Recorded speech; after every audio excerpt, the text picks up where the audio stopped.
Bonjour, bienvenue à cette capsule du cours de chimie des solutions. Donc, ce qu'on va voir maintenant, c'est la préparation de solutions. Donc, ça fait vraiment une suite à ce qu'on a vu sur les unités de concentration.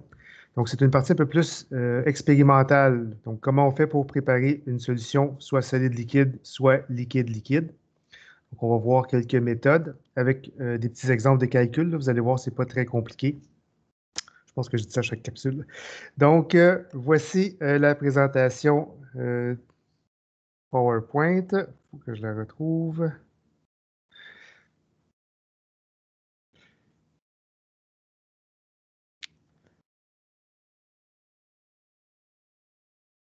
Donc, capsule qui s'intitule Préparation de solutions. On est toujours dans les premiers chapitres. Là. Je pense qu'il n'y a pas une section spécifique, peut-être 1.3, mais ça n'a pas vraiment d'importance pour le moment.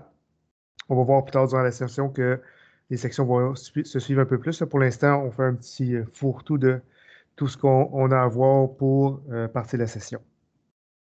Donc, vous avez le résumé qu'on a déjà vu concernant les unités de concentration avec les définitions, les symboles, les unités. Donc, tout ça, c'est toujours valide. Donc, ce qu'on va apprendre maintenant, c'est comment on fait pour préparer ces solutions-là. Donc, peu importe l'unité que vous allez utiliser. On va voir quelques définitions pour partir. Donc, lorsqu'on parle d'une solution standard, donc vous allez voir ça des fois dans vos protocoles expérimentaux. Donc, une solution standard, c'est quoi? C'est une solution qui contient une concentration connue avec précision. Donc, exemple, vous savez que votre solution elle a exactement 0,4222 mol par litre de HCl, mais c'est une solution standard. Si elle n'est pas standard, bien, votre concentration, ça va être marqué environ telle concentration ou même pas de concentration là. Donc, lorsque c'est standard, votre concentration est connue avec précision. Un synonyme de ça, souvent, vous allez peut-être voir solution stock. C'est un synonyme. Donc, aussitôt que vous connaissez la concentration, là, on appelle ça solution standard. Ça va nous permettre de trouver d'autres concentrations qu'on ne connaît pas.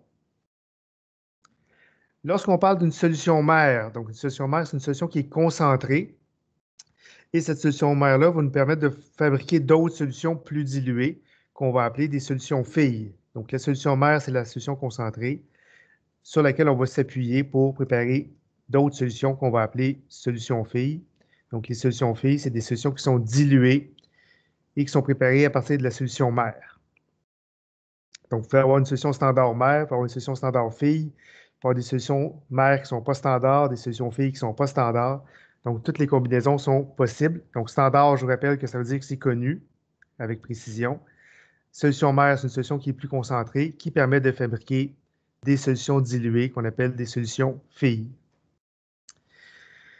Dans ce qui est la verrerie, maintenant, je fais un petit survol rapide. Là. Vous avez probablement déjà vu au secondaire, mais comme on n'est pas trop certain, je vous montre certains objets. Donc, vous avez ici le dessin de ce qu'on appelle une fiole jaugée. Vous avez des synonymes. Donc, ça peut s'appeler fiole jaugée, ballon volumétrique, fiole volumétrique. C'est toute la même chose. Donc, c'est un contenant dans lequel vous pouvez mettre un volume précis de solution. Donc, exemple, c'est un ballon de 100 millilitres.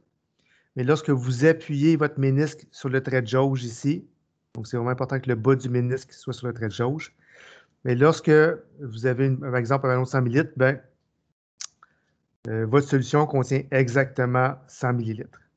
Super important, donc ça peut être dans des questions que vous avez, si jamais vous dépassez le trait de jauge, vous ne pouvez pas juste retirer l'excès. Donc, aussitôt que vous dépassez le trait de jauge, il faut vraiment jeter la solution, la rincer comme il faut avec de l'eau et recommencer les manipulations. Parce que aussitôt que vous mettez le liquide en contact avec le soluté, là, déjà, il y a une petite dilution qui se produit. Donc, si jamais vous dépassez le ménisque, bien, il y a déjà une partie du soluté qui est dans le ménisque aussi, qui est dans l'excès au-dessus du ménisque. Donc, si vous dépassez le trait de jauge, important de jeter la solution. Définition, donc un Erlenmeyer ou une fiole conique. Donc, c'est la même chose. Donc, ça sert souvent à mélanger des trucs, là. Faire des titrages. Donc, ce n'est pas un instrument de mesure très, très précis, contrairement au ballon qu'on a vu tantôt. Là. Les fioles jaugées, les fioles coniques ou les Erlenmeyer, là, c'est surtout un outil pour mélanger. Vous avez ici la représentation d'une burette. Donc, une burette, c'est quoi? C'est une solution de titrant qu'on appelle, qu'on met à l'intérieur.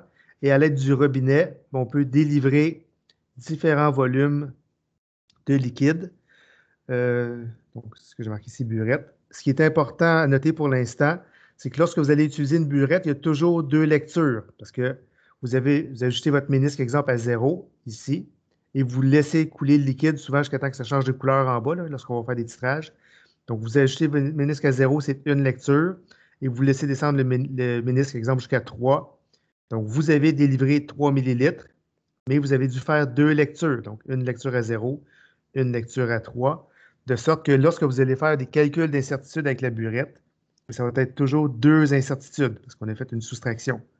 Donc, exemple, vous pourriez partir à 44, arrêter à 49.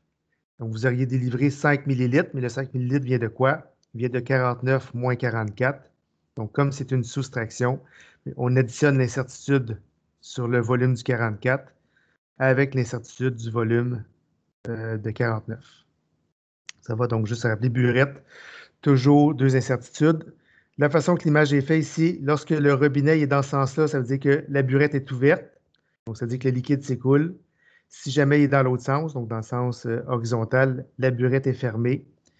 Et on va voir au laboratoire comment l'utiliser. Là, mais on fait des tours rapides pour avoir seulement que quelques gouttes à la fois.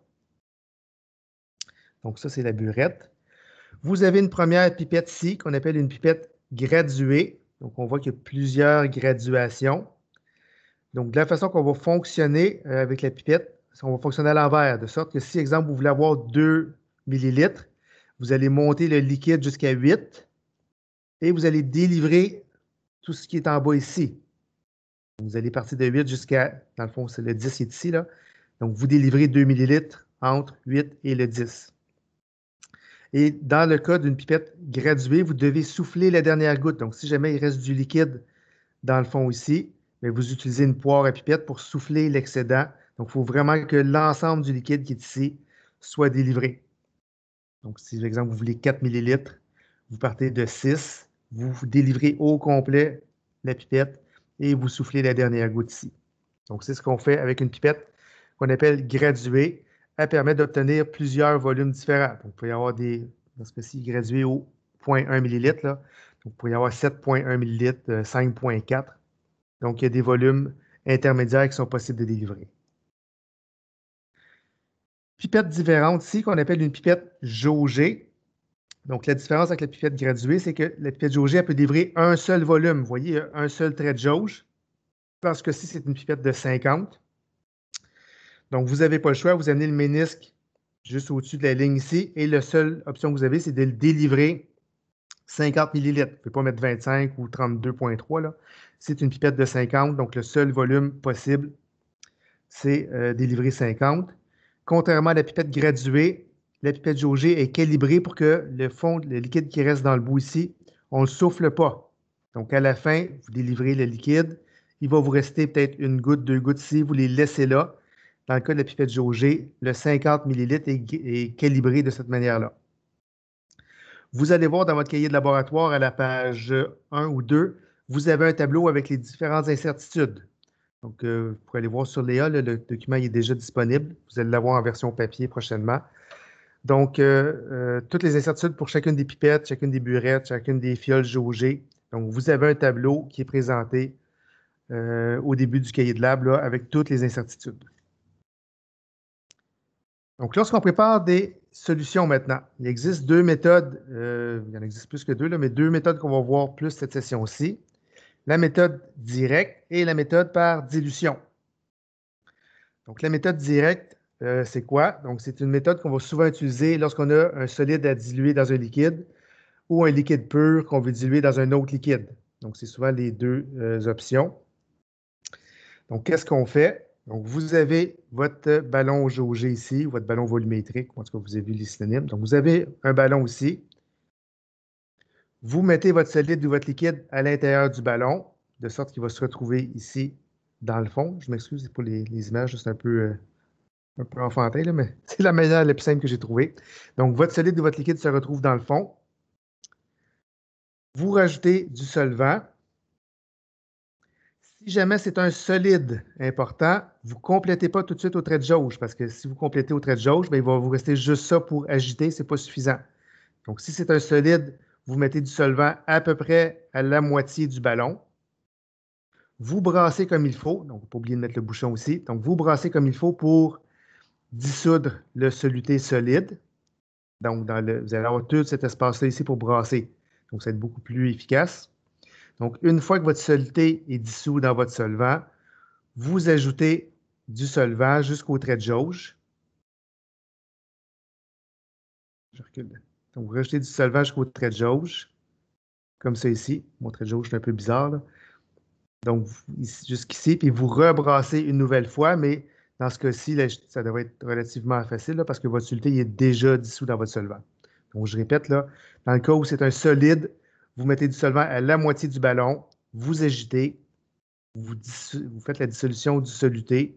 Une fois que le soluté est dissous, vous complétez avec le solvant jusqu'au trait de jauge et votre solution est faite en agitant à la fin.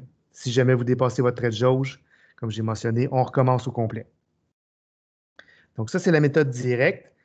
Pour ce qui est des calculs, je vous montre un petit exemple. Là. Vous avez probablement déjà fait ça au secondaire. Donc, on met par exemple 5,21 g de KMNO4, donc du permanganate de potassium. Donc, c'est un solide, donc un solide mauve. Donc, si votre solide est rendu dans le fond, on peut déterminer c'est combien de moles qu'on a mis. Donc, 5,21 g correspond à combien de moles. Donc, vous savez que, oups, c'est une petite erreur là, c'est une mole qui est 158,03. 5,21 donne combien? Le 0,132, il n'y a aucun rapport. C'est une mole qui vaut 158,03. Donc, ce que vous avez mis dans votre ballon, c'est 0,033 mol de KMNO4. Vous mettez de l'eau pour avoir une solution aqueuse dans ce cas-ci. Donc, votre 0,033 mol de KMNO4, il est dans un petit volume d'eau, donc à peu près la moitié. Vous brassez votre solution pour diluer le KMNO4, comme ça ici. Vous complétez au trait de jauge. Donc, dans ce cas-ci, j'ai imaginé un ballon de 250 ml, de sorte que votre 0,033 mol de KMNO4 que vous avez mis, il est dans un volume de 250.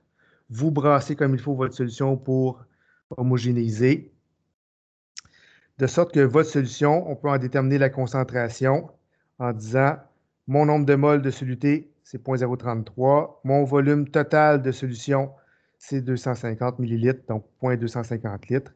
Donc, j'ai préparé une solution de KMNO4 à 0,132 mol par litre. Donc, ça, c'est la méthode directe. On met le solide, on rajoute du liquide. Si c'est un solide, on brasse un petit peu, on complète au trait de jauge, on brasse et ça termine la préparation de la solution. Il existe la méthode par dilution dans le cas où vous avez déjà une solution liquide. Donc, souvent, ça va être des solutions aqueuses. Donc, c'est ce que j'indique ici. Donc, souvent utilisé pour des solutions liquides-liquides. Donc, vous avez déjà une solution qu'on va appeler une solution mère, une solution relativement concentrée. Et vous voulez préparer une solution diluée, donc moins concentrée, donc une solution fille.